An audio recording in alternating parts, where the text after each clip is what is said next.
Hiring managers, let's talk about just how important momentum is during the interview process.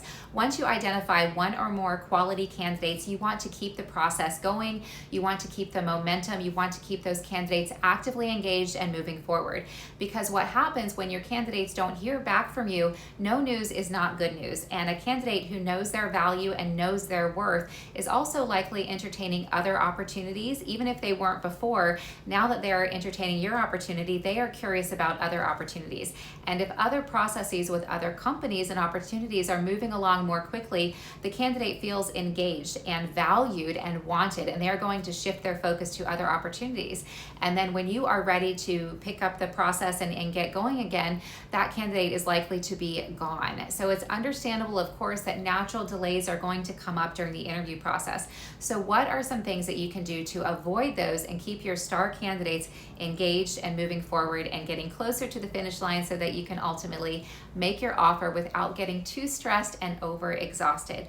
You can either move some steps around and or add a couple of informal steps to the interview process by leveraging your resources. Let's say you are a leadership or leading a sales team. I think it's such a great idea to have candidates engage with folks that are currently on your team, because they can share accurate, specific details about the opportunities, the challenges, the day in the life of the role. And this is going to help the candidate better qualify themselves.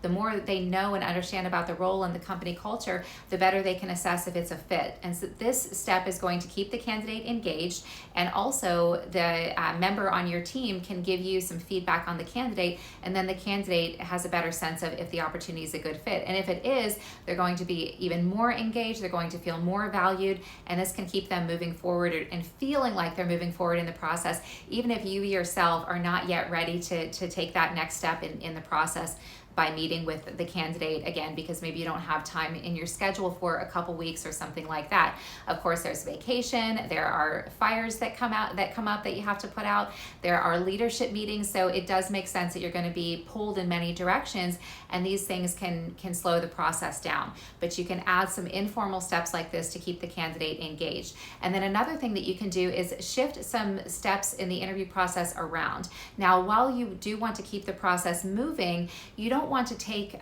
steps out of the interview process. Each step in the interview process is important.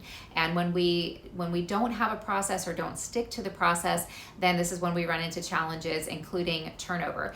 But let's say the next step, ideally in the interview process, is for you to meet with a candidate in person, face-to-face interview. But you have had some things pop up on your schedule, and so you're not going to have time for that for a couple weeks.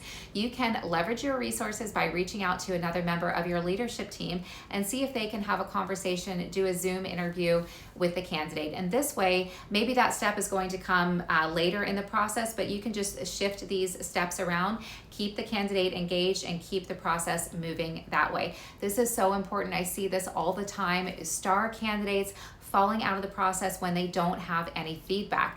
And as a recruiter, I will do my best to check in, to follow up with the hiring manager, and to keep the candidate warm. But sometimes the hiring managers, I get it. You feel like, well, I don't have an update for you right now, so it's not a priority to communicate any additional feedback. So I'm just gonna not return the call, not return an email, because I don't have any new information.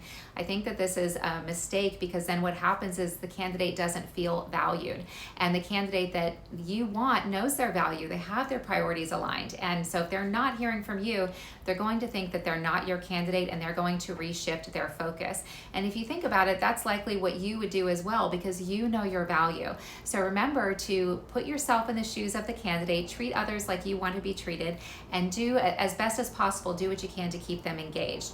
And even if you don't have an update just yet, reach out to your recruiter, let them know that you don't have an update just yet, let them know why, and maybe there's a tip that you can pass along to the recruiter to give to the candidate to help them prepare for that next step in the interview. As long as the candidate feels like there is movement, they're going to stay engaged. So hope that helped. If you got some value from the video, I invite you to like and subscribe to the channel. That will help me grow the channel, and it will help you stay updated on my next video.